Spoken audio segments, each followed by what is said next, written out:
Welcome to session 3. I'm recording this in San Francisco, so you may hear the sound of a trolley going by outside, but don't let that distract you too much.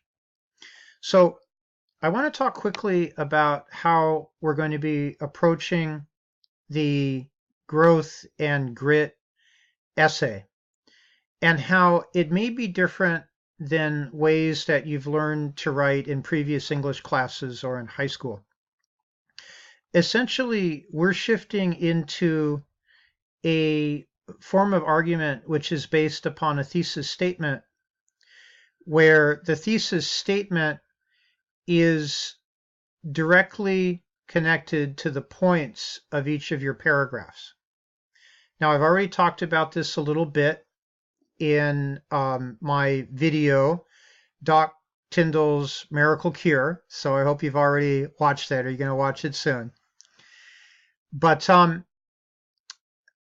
what PIE, the use of point information explanation in an argument, allows you to do is avoid summarizing.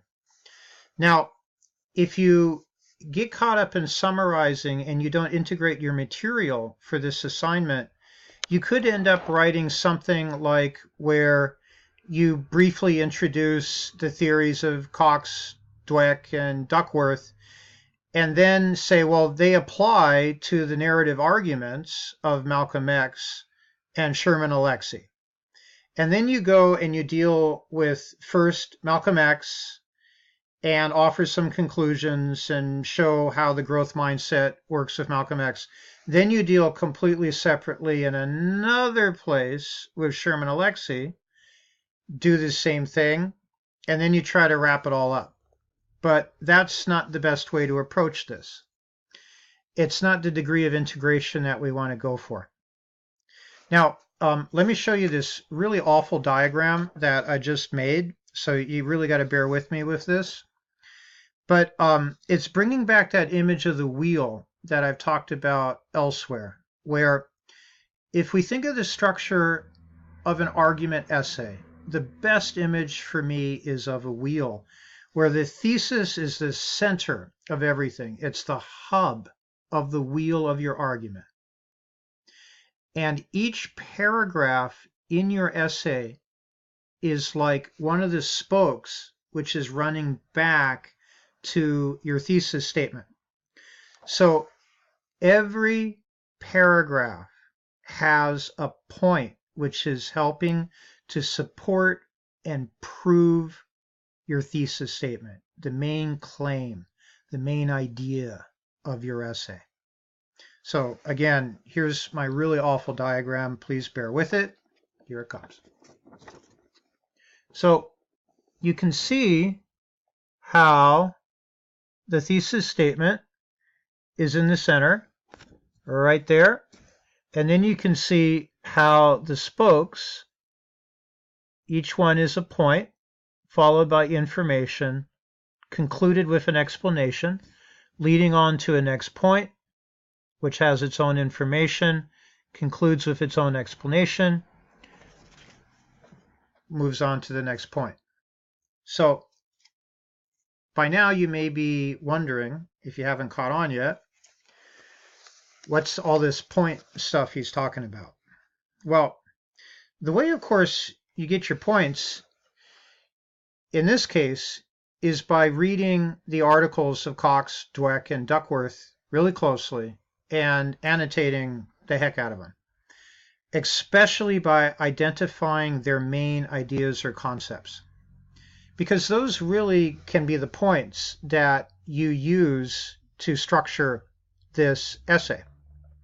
For example, let's say that one of the main points that you want to have in your thesis statement and that you want to develop in your argument is Dweck's discovery that people with a growth mindset have a belief that intelligence can be developed. If you take a look, once you've read the narrative arguments of Alexie and Malcolm X closely, their deep commitment to this belief will be really evident for you.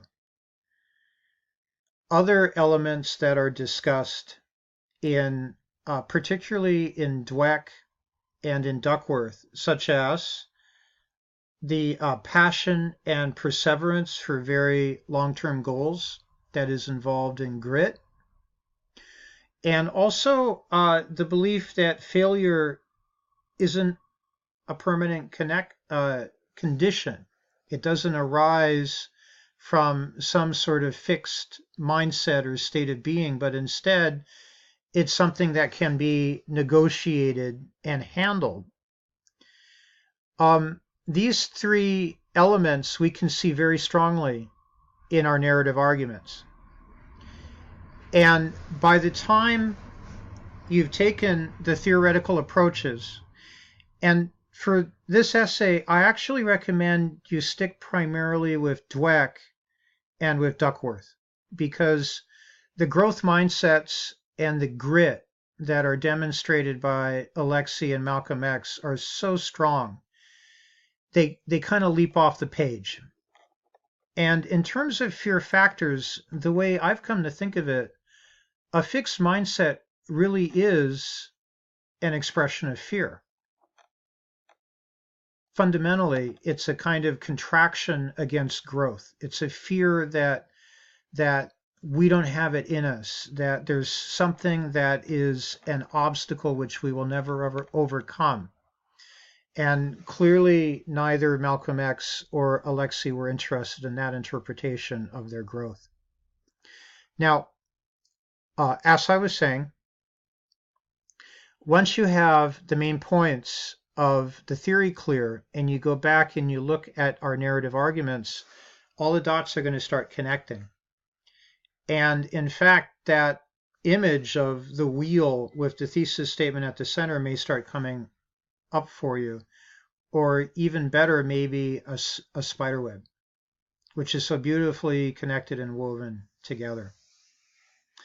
Now, I think by now the picture should start emerging for you that if in your thesis statement, say, you make the claim that in the narrative arguments of Malcolm X and Sherman Alexie, we find a growth mindset, grit, and freedom from the limitation that arises from the belief that failure is a permanent condition, then you've got the core of your argument right there. And all of the points that are being made by Duckworth and Dweck, and all the ways that it's illustrated by Malcolm X and Sherman Alexie will all weave together. So let's say that you have a point that you want to argue, which is their belief that intelligence can be developed. Notice now you don't have to separate your discussion any longer. You can have examples from both the narrative of Alexie and Malcolm X side by side, working together, integrated within that paragraph. You can also be using quotations, both from Dweck, Duckworth, maybe Cox as well, in order to clarify and help interpret your point. Hey, isn't that beautiful? This is how a narrative argument, an argumentative essay really comes together, is having clear points that relate back to a strong thesis, and that instead of separating things and dealing with them as if they weren't really deeply related to one another, instead you've broken them down to the fundamental pattern, and then you can deal with things point by point and integrate all your material that way. Okay. I know this is kind of like learning to ride a bike, or maybe better, you can ride a bike, but now we're going to learn how to ride a unicycle. And it's going to take some practice, so don't stress it. I'm going to be offering plenty of instructor review. You'll be getting peer review from your fellow students. and we will be returning to this more integrative style of writing throughout the semester. So I look forward to seeing your rough drafts and wish you good luck on them. Okay?